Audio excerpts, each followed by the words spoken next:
Unfortunately, the highest-grossing silent film was Birth of a Nation, which inspired the rebirth of the KKK. It was made in 1915 and grossed $10 million. Daddy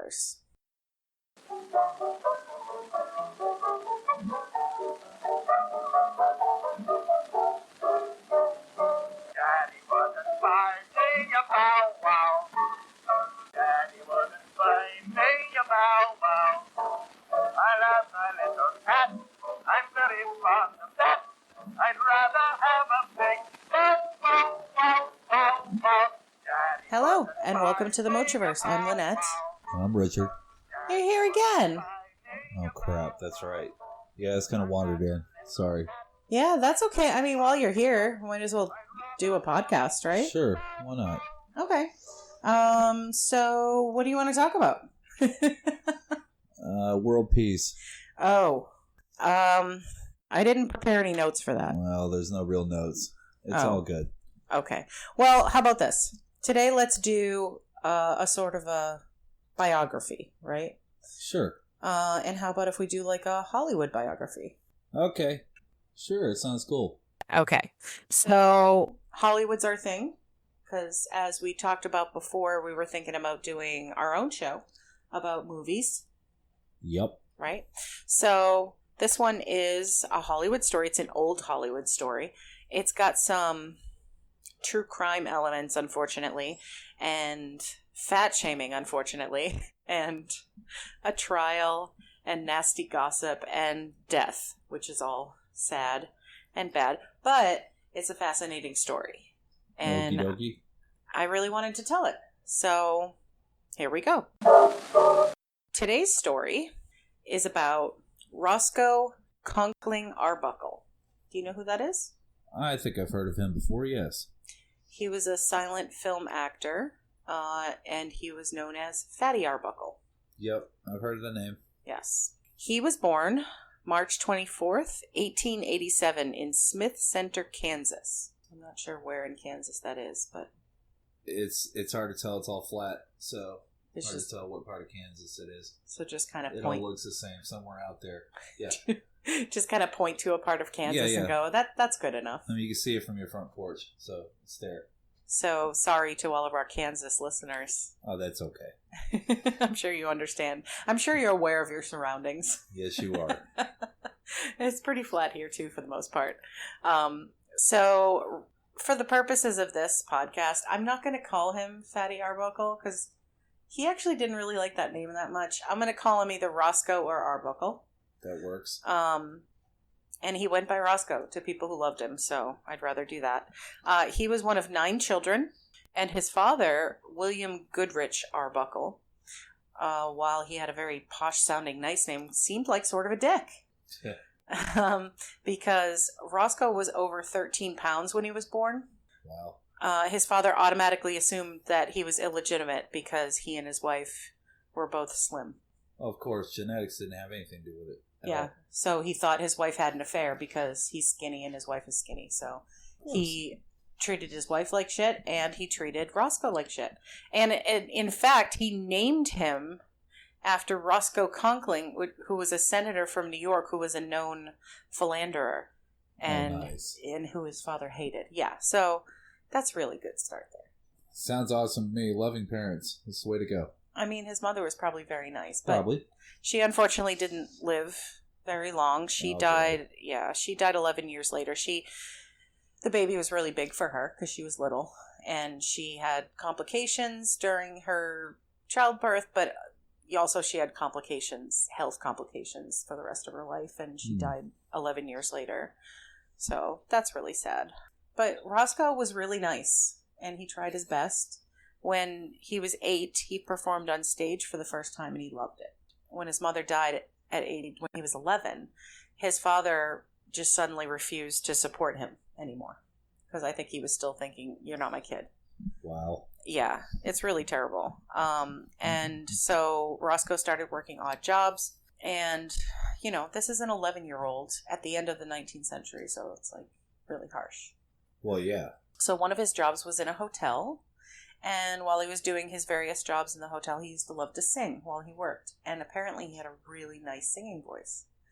So this one day, a professional singer overheard him and invited him to perform in a talent show, like one of those variety show talent shows where like whether you do well depends on the audience, Right. like the Apollo, where they cheer you on and you go, out. yeah, and it's like they drag you off stage with that huge crook, like literally. So he was doing his show, and the audience wasn't really liking him very much, and they're booing and jeering at him. So the crook came out, and he saw the crook coming, and so he didn't want to get pulled out by the crook. So he decided to evade it by doing a somersault off the stage.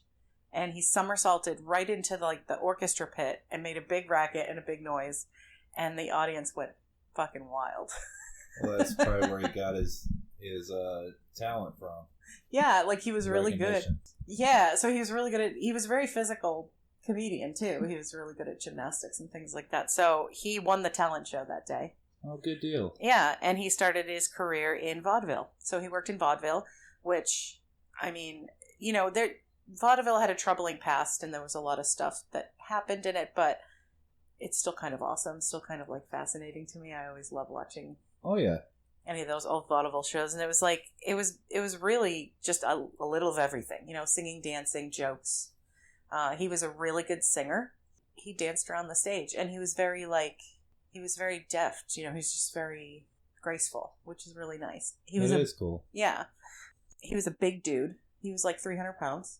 He became just a really popular vaudeville act as being like a happy, smiley, singing act. He toured for years, and then he eventually married an actress named Minta Durfee. And of course, people thought they were a mismatched couple because she was a little petite, thin lady. It was and he's big Roscoe. I don't know. I feel like it must have been really hard for him because he was trying to showcase his talents. I'm sure he fell into that look at the fat guy falling down thing a lot, which was rough. But at the same time, he's getting popular. And so he, it kind of sucks. But he had a good attitude about it for the most part. When he started his film career, he kind of insisted that even though his body was a big part of the character and a lot of the physical humor, he acknowledged that. But he refused to get cheap laughs by doing things like getting stuck in doorways. Or like getting stuck in a chair, which was like that was the cool stuff. That was no, it's not. That was the standard like fat joke stuff, which he didn't like. He was just like, look, yeah, and I appreciate that. He was actually at one time encouraged to give up comedy because he was such a good singer. He was really talented, but he was kind of stuck. And when you're making your living doing something will get you the money you need and the success you want, it's kind of hard to take a risk and go and try something else. It's kind of you get comfortable, yeah. Yeah, exactly. And you're kind of afraid to do something like that. But like I said before, he was very agile. Max Sennett, who was a famous Hollywood blah, blah, blah. Sorry, that's my professional assessment of Max Sennett. Famous Hollywood blah blah blah. That's right. Well, probably when we do our show, we'll probably do at least one episode about Max Sennett because he was like a bigwig in Hollywood. Oh yeah. He said that Arbuckle skipped the stairs as lightly as Fred Astaire. Okay. Which is kind of cool. I like that. That is cool. Yeah. So of course he was known in the silent films for his comedy, and his first film, or one of his first films, was the very first film that had the pie in the face thing, and that became like his shtick, the pie in the face humor. Pre-Three Stooges. Yes, exactly. He worked with one of the Three Stooges later. Of course he did. Everybody did. Yeah, and he loved that gag. He loved the pie in the face thing, and he's the one who popularized it, which is really cool. Have you seen a picture of him? I have. So you know what he looks like. He's a big dude, and yeah. they he kind of dressed him in clothes that were a little too small for him, and like a pork pie hat. To show off the weight, of course. And a pork pie hat, and a very friendly, happy face. Yeah. And they all the silent film stars, because you don't have the advantage of sound. You kind of have to.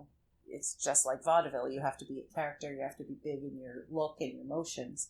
So like Buster Keaton had his look, and Charlie Chaplin had his look. And you kind of had to be more exaggerated with those. And those guys were all friends. Right. Which I think is cool. That is cool. Yeah, and you'll hear good stuff about them later on, even with the bleak stuff. So I like that. Keystone Cops. He was part of the Keystone company that did all the movies, so you're familiar with those. I am. I love those movies. Those are so great. We really should focus on some of those in some of our I agree. in some of our episodes when we do our show. I think it'd be really cool. And doing all this stuff, this silly stuff, Arbuckle was making a mint. So at one point, he was offered a 3-year, $3 million contract in 1918 dollars. Wow. Which would be $65 million today, or some close to that. That's insane. Isn't that amazing? Yes. That's just so great. So, he was successful.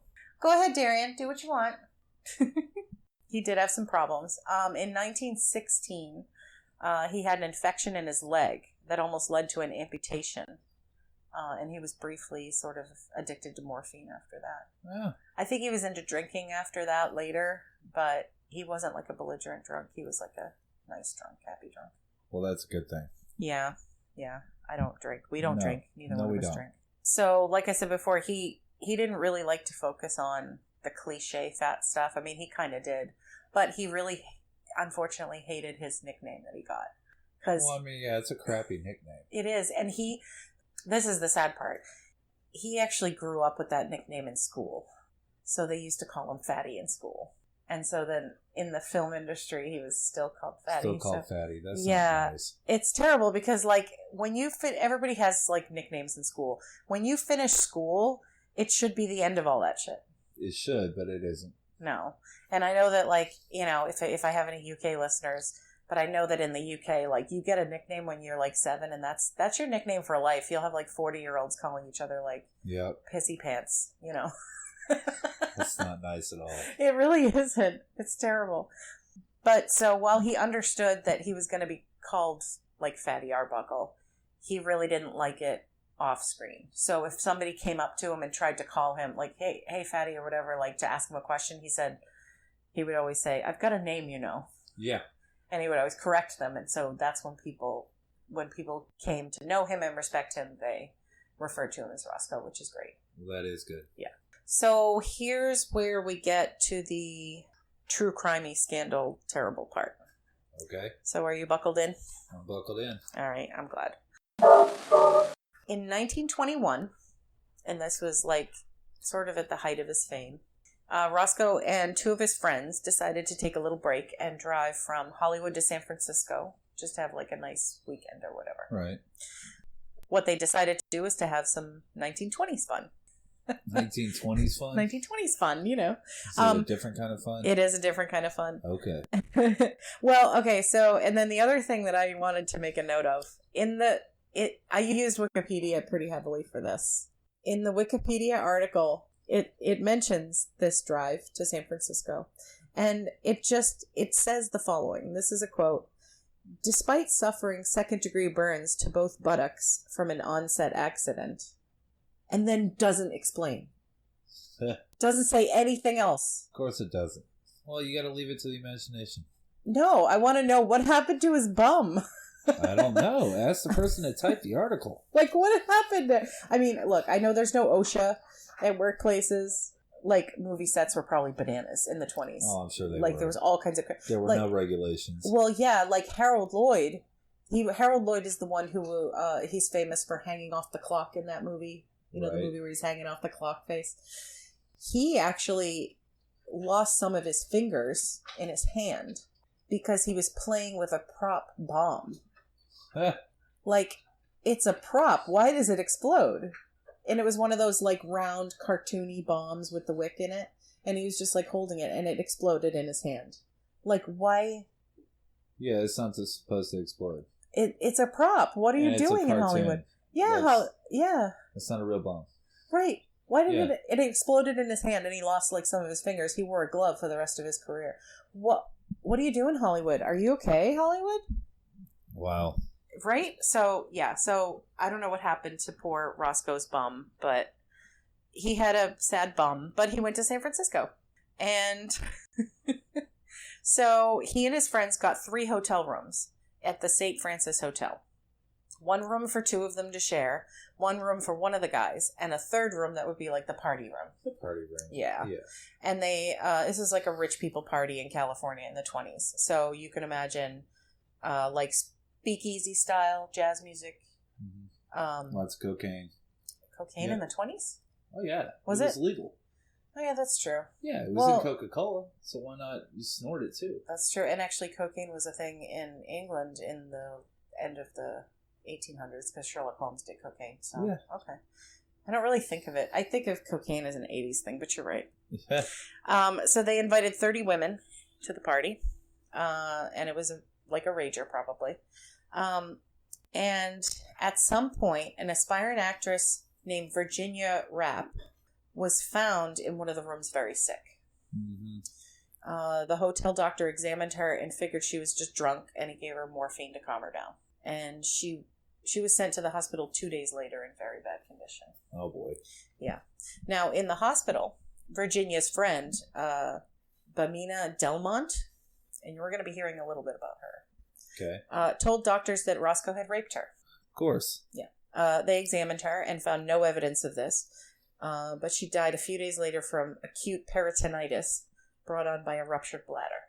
Oh, boy. She'd been suffering from recurring UTIs, and they said that alcohol had irritated the condition to worsen it. So the next day, Arbuckle was arrested and charged with murder. Nice. Based on Delmont's statement, the police decided that when he was allegedly raping her, his large size caused her bladder to rupture. Of course. Yeah. More fat jokes. That's awesome. Exactly. And then as soon as the media got hold of the story, more, quote, details started to come out. Like, during a press conference, Virginia's manager, who, by the way, wasn't there, said that Roscoe had used a piece of ice on her while raping her. That piece of ice then turned into a Coke bottle. Yeah. Which then turned into a champagne bottle. Of course. Right. And Arbuckle did say, like, at one point, he did use ice to try and, like, soothe her pain, like on her belly and stuff, but you know, she was very sick and complaining of intense pain, but he didn't do that. So anybody who knew Roscoe couldn't imagine that he would have done something like this. Like, they all knew him as a sweet, nice, happy guy who wasn't a womanizer. He didn't really participate in the kind of debauchery that probably went on at the Hollywood parties. You know, I mean, I think he drank, but that was about it. He liked to make sure everybody was having a good time. Charlie Chaplin described him as a genial, easygoing type who would not harm a fly. Right. Buster Keaton made a statement in support of him to the press, and he got in trouble for it from the studio during this scandal. Nice. Yeah. Like, stay out of it kind of thing. Like, yeah, don't risk your career too, which is kind of shitty. So the whole thing turned into this storm of rumors and opinions. The prosecutor, who had ambitions of running for governor, by the way, made a bunch of public statements of his guilt. Like, he put this friend, Delmont, as a star witness during the indictment. But then the defense got a letter from her saying she admitted to planning to extort money from Arbuckle. Of course. Right. She also kept changing her story, adding as many nasty details as she could. To try and ruin him and get him convicted. She's probably the one who went from ice to Coke to champagne. Yeah. It's just disgusting. The judge determined that there was no evidence of rape, but because another party guest testified that Rapp said on her deathbed, "Roscoe hurt me," they decided he would be charged with first-degree murder. So, the first trial, and yes, I did say first trial, the first trial was just colored by media blitzes. I mean, it was like so much. People think it's bad now, and it is bad now, but it was even worse back then. Well, of course it was. Because it was like, you know, if anybody's ever seen the movie Chicago, like, the court of public opinion just rules the whole thing. Yes. And William Randolph Hearst owned all the newspapers. And his newspapers ran tons and tons of stories. He was making so much money from him. Arbuckle was painted as a lecherous wild man who dominated women with his size and abused them. Morality groups called for his execution. It was a mess. It was like every day there was something. Roscoe's wife came to court to support her husband, and she made statements supporting him. She believed him. She was shot at while she was entering and exiting the courthouse. Oh, that's pretty cool. Yeah, he's just gonna, like, shoot his wife. That's cool. Witnesses during the trial say they saw Arbuckle smiling after Rapp was being seen by a doctor. Okay. I mean, okay. So, at a party. At some point in a party, he smiled, so he must have murdered her. Well, of course. After the doctor that's examined a logical her. conclusion. Yeah, exactly. After the doctor examined her and said, she's just drunk, give her some morphine. And he went, oh, hello, nice to see you at the party. Oh, he murdered her. What the fuck? Sounds like a understand. government operation. Yeah, I don't understand. There was a criminologist who testified that fingerprints outside a door proved she had tried to escape, and then he put his hand on hers to stop her. Okay. Yeah. So, a little bit later, a maid came and testified. She thoroughly cleaned the room afterwards before any investigation happened. There were no fingerprints. The witness who said Roscoe was smiling later testified on cross-examination that she was threatened by the prosecutor if she didn't incriminate him. Well, yeah. Prosecutor wants some fame. Right, exactly. He wants to get elected governor or whatever. The doctor admitted that when he examined her, there was no mention of assault or rape. And the hospital doctors admitted that her bladder rupture could have also been the result of cancer. Of course. Yeah. And remember also, this is the late 20s. Yeah. The 1920s. So, the medical stuff is all over the place, too. Well, yeah, it would be. Yeah. For Roscoe's statements, he said that he had discovered Rapp in the room, being sick in the bathroom. She asked him to help her lie down, so he carried her into the bedroom and asked other guests to help her. He said, please watch her, take care of her. And he sort of left the room. Right. I mean, he was hosting a party. Yeah. So he said he came back a little bit later and found her on the floor near the bed convulsing. So they carried her to the bathtub and they put her in cold water, cool water to try and cool her down. Right. And to calm her down. And then they took her into another room, called for the doctor. And everyone at the time assumed she was just drunk and would be better after sleeping. So they were just like, okay. And while he was on the stand, he calmly explained that he, while he was being aggressively cross-examined, he didn't hurt her or assault her. And he never made any inappropriate advances toward any women in his life. He just wasn't that kind of guy. He just kept saying over and over again, I didn't do this. So there was a lot of bullshit at that trial. And there was a lot of mess that people had to go through. And so the jury was deadlocked after 2 weeks. I mean, they had 60 witnesses, including 18 doctors testifying at this trial. So it was just a lot of information. It was too much. Yeah, it was declared a mistrial. And it was later found out that one of the jurors insisted on his guilt no matter what she heard. And she would vote guilty until hell freezes over. So, good that was a mistrial. The second trial was pretty much more of the same. Witnesses making statements, then later admitting to lying. Fingerprints evidence was found to have been made up. The whole thing over again. Roscoe didn't testify in the second trial, and that one ultimately ended in another mistrial. Wow. Mm-hmm. So, by the time the third trial started, his films had been banned. All the papers. His career's ruined. Exactly. All the papers were filled with stories of Hollywood debauchery. Delmont, the friend, she was touring the country, performing one-woman shows and lectures about the evils of Hollywood. So the third trial was mostly Arbuckle's attorney working really hard to get to the bottom of all the witness testimony. He used a lot of aggressive cross-examination tactics, and unfortunately, they also spent a lot of time talking about Rapp's sexual history. Gross. And her personal history. And, her medical history. And they tried to discredit her, which is shitty when they do that. I mean... Well, yeah. Even this is the one on Roscoe's side doing that, but... And you understand they probably all do that sometime, you know what I mean? But, it's a shitty thing to do. She's dead. She can't defend herself. There's not much you can do about that, and so... No. That kind of sucks. But Arbuckle did testify again at his third trial, and he testified calmly, insisting that he denied any wrongdoing. He's not what these false witnesses have claimed him to be. He went over the details of his side, stating how he found her and what he knew to have happened. And his testimony was the last in the trial before they closed. And so the jury came back on Arbuckle's third trial after 6 minutes of deliberation. 6 minutes. 6 minutes. With a unanimous not guilty verdict. Good. Yes. 5 of those minutes were used in writing a formal statement of apology to Arbuckle. for subjecting him to the ordeal, which is really weird, unusual. Like that doesn't happen. No, and it was very dramatic, and obviously for the papers. And they probably were trying to help him with his career by doing it, right?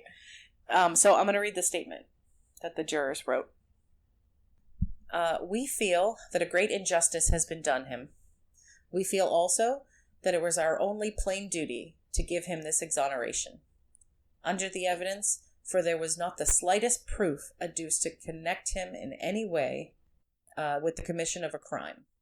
He was manly throughout the case and told a straightforward story on the witness stand, which we all believed. The happening at the hotel was an unfortunate affair, for which Arbuckle, so the evidence shows, was in no way responsible. We wish him success and hope that the American people will take the judgment of 14 men and women who have sat listening for 31 days to evidence that Roscoe Arbuckle is entirely innocent and free from all blame. Good deal. Right? Can you imagine? Well, yeah, I can. It happens a lot. There are a lot of people that are sitting in jail right now that do not need to be in jail.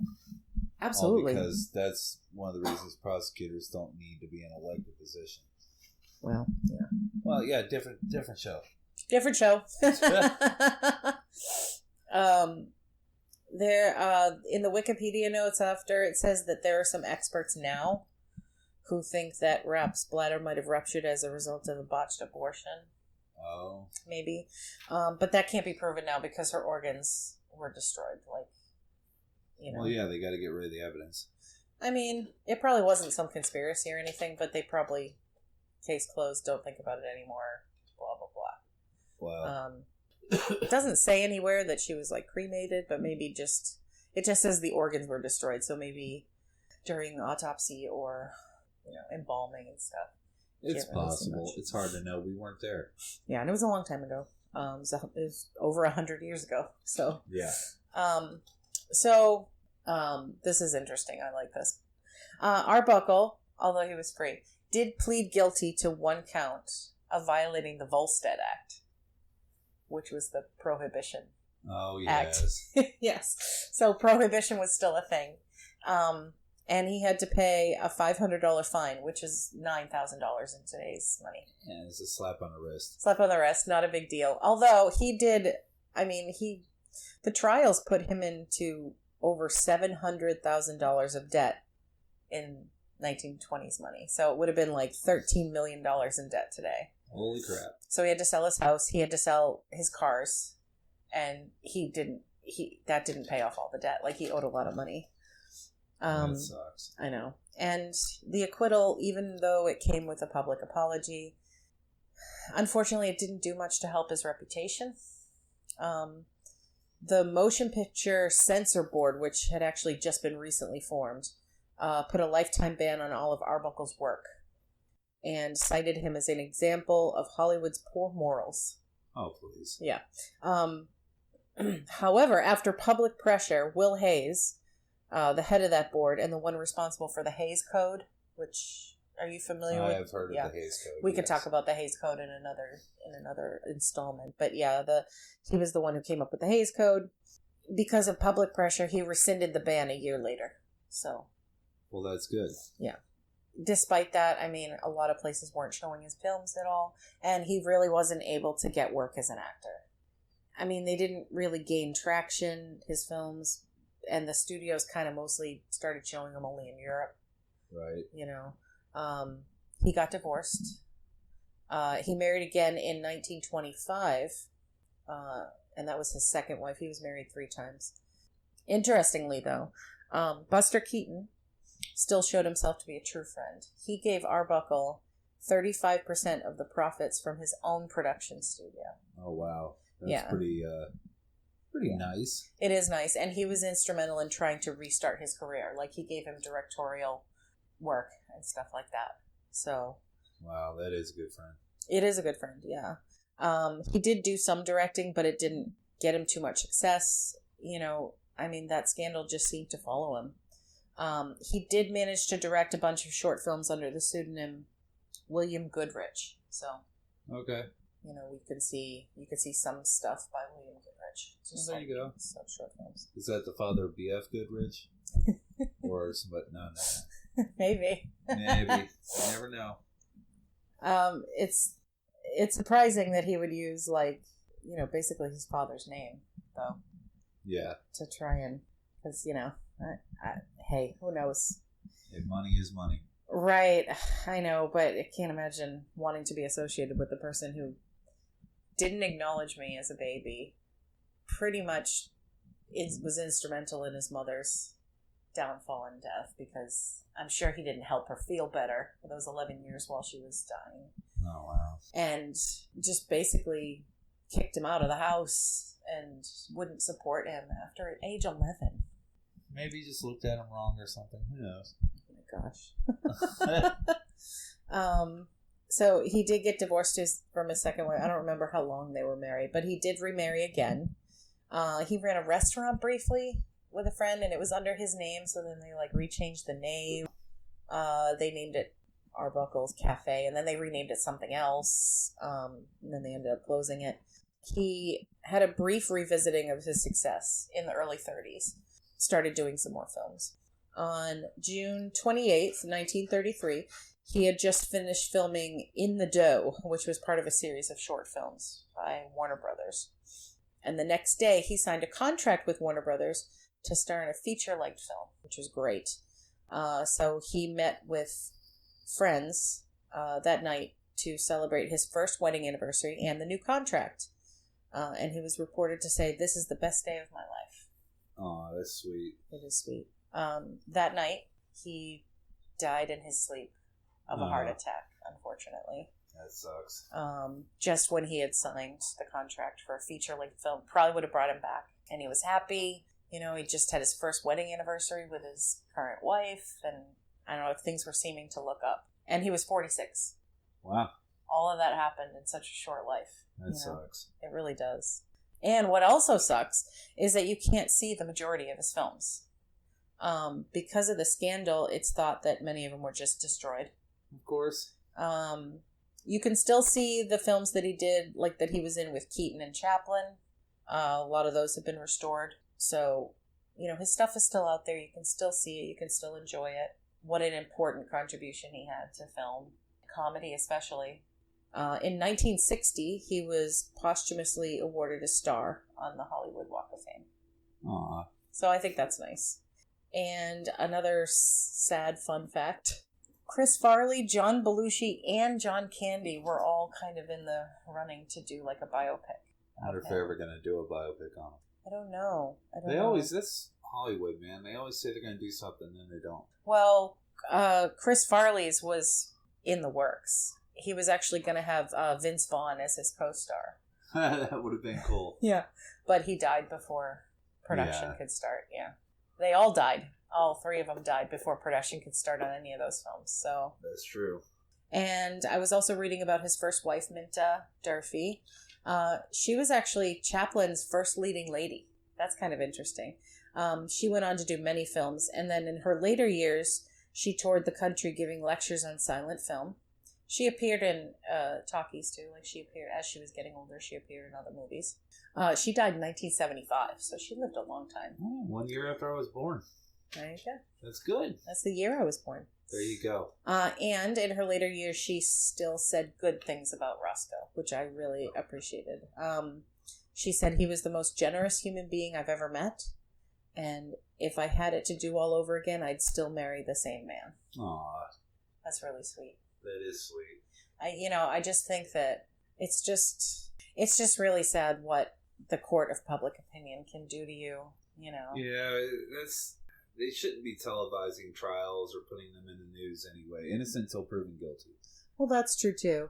But I think, a lot of people have been complaining in the last, 5, almost 10 years about what they call cancel culture.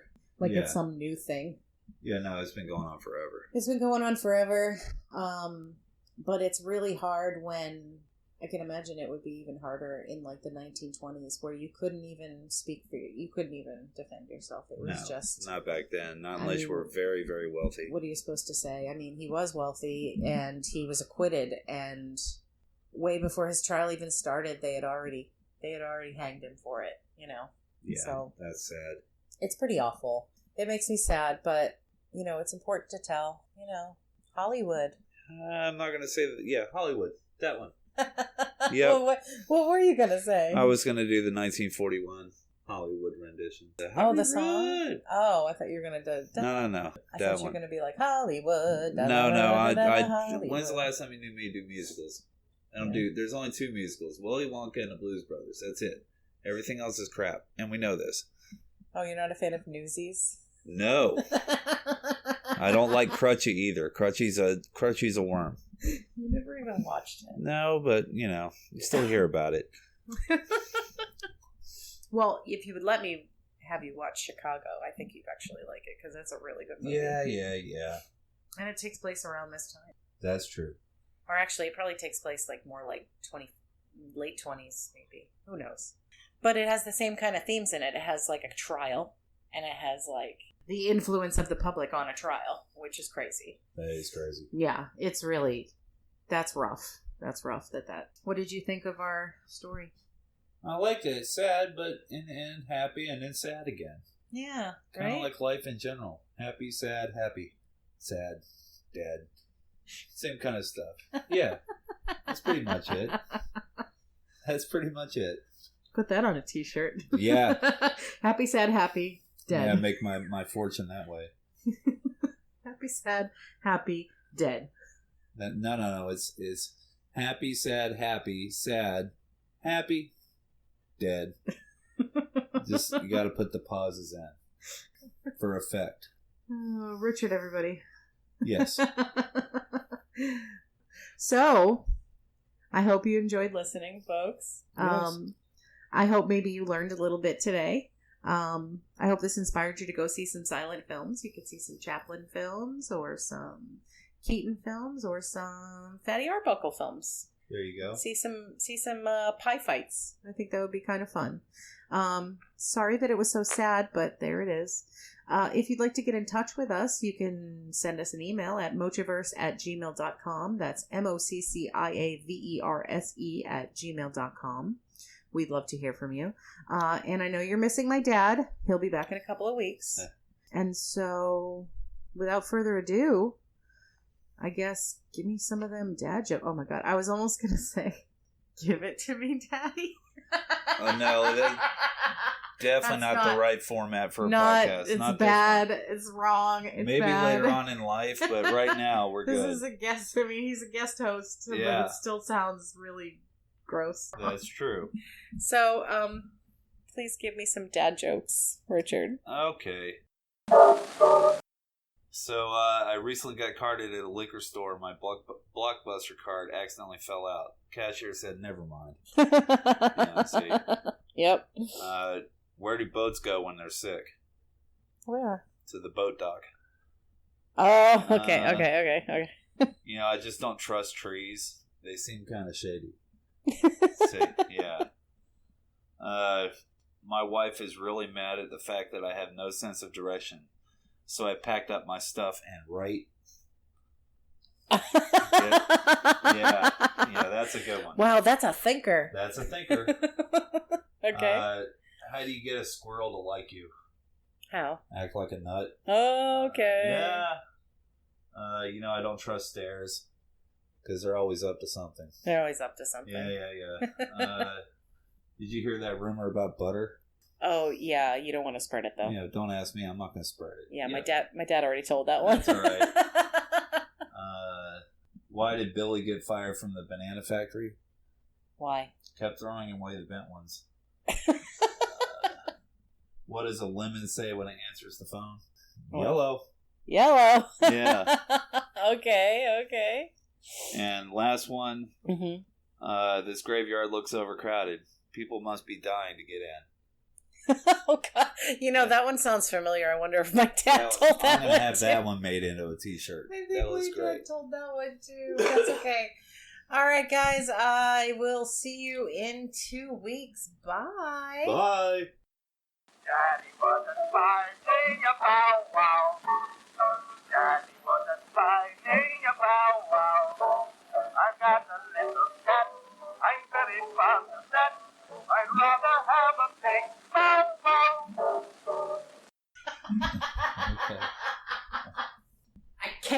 I can't do it. You want some room temperature water? No. Okay. You know what? I just thought about it. It's dark.